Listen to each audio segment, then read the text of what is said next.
I've gone in twice now tracking white rhino, and the key was to stand very still as they got close.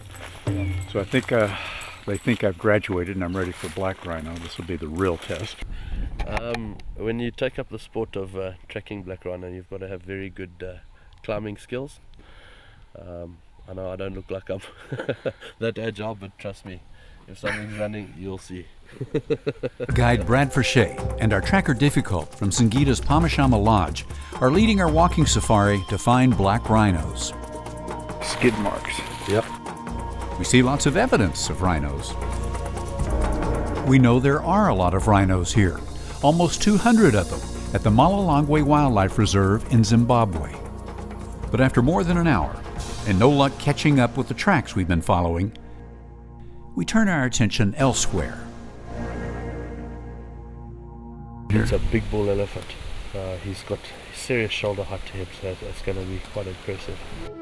A change of plans. If we can't track rhinos, we'll see if we can sneak up on a big elephant. It's an option with some risk.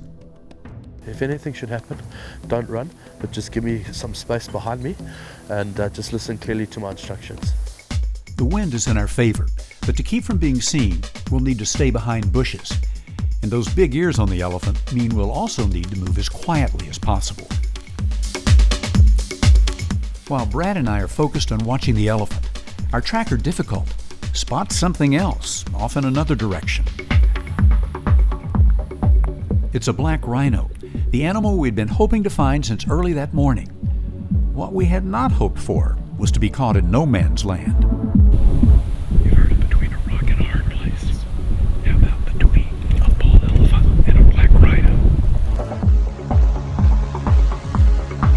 Brad checks the wind. It's blowing away from our black rhino.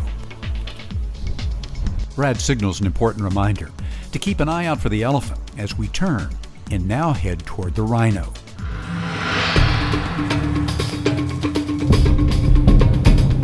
I'm going to try and see if the rhino will respond to a call.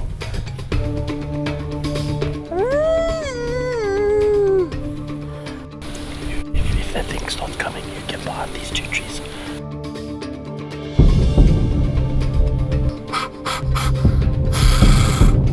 The calls make the rhino curious, but she still can't see us.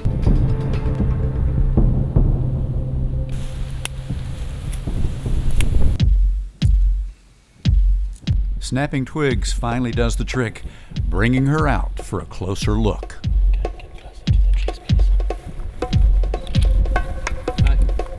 Hey.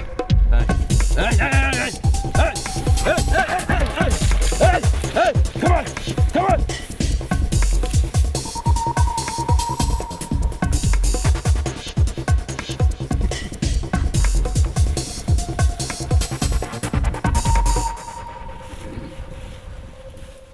How close was that? Brilliant. He came to right here, Right here. and I was right there at that tree. Yeah. I mean, literally, if you had just reached your hand out, you could have touched it. Where we were going from a mock charge to a full charge, so I took my cap off just to show the rhino that we were there, and then decided, no, I'm gonna give you guys a bit of a scare. And then she came, and then obviously lots of shouting and everything.